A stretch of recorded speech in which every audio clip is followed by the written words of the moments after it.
बड़ी वीडियो देखने के लिए हमारे चैनल को सब्सक्राइब करें और दबाएं इस बेल आइकन को ताकि हमारे वीडियो के नोटिफिकेशन आपके पास पहुंचे सबसे पहले।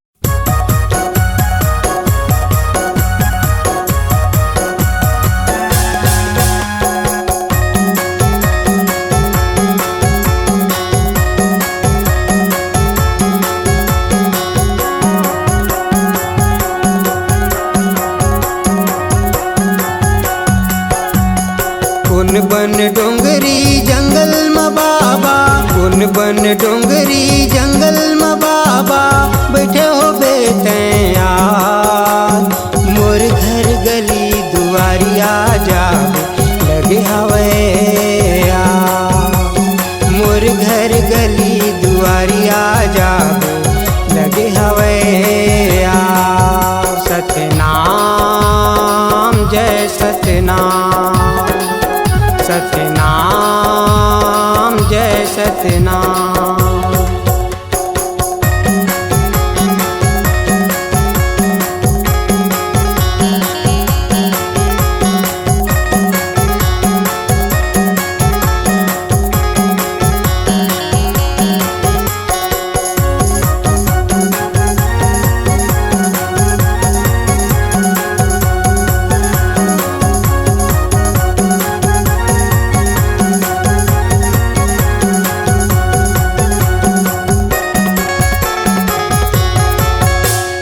सत्य ज्ञान ला दे के गुरु कहाँ निकल गया, भटकत काया भटकत हंसा आके तैवा।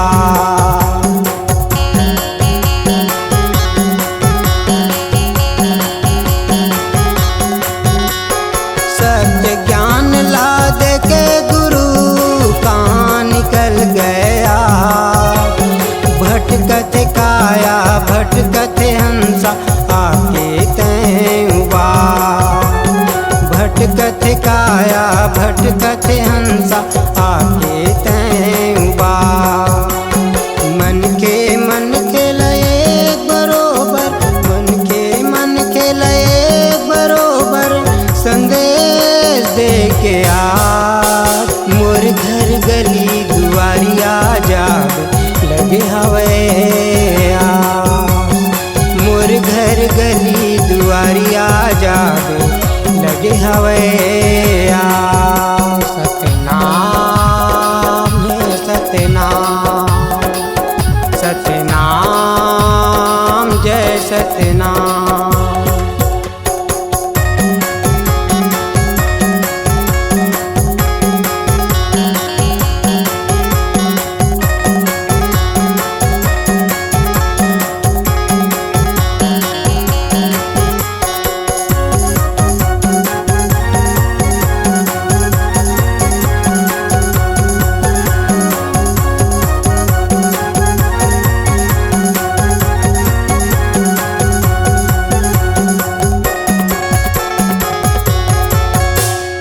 सत्य नाम के अंगना बाबा सुन लागे यार, तोर बताए सत्य ज्ञान ल बाबा भूलत जात समान।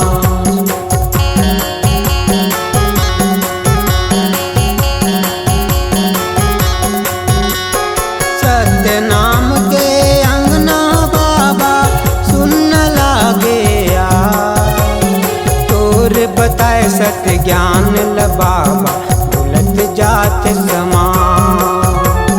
तोर बताए सत्य ज्ञान ल बाबा भूलत जात समान।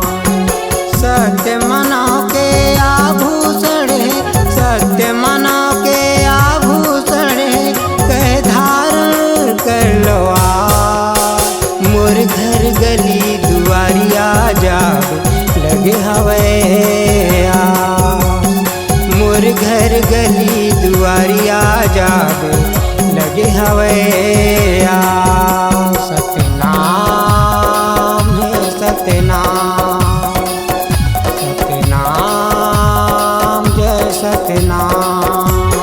कौन बन डोंगरी जंगल में बाबा, कौन बन डोंगरी जंगल में बाबा, बैठे हो बेटे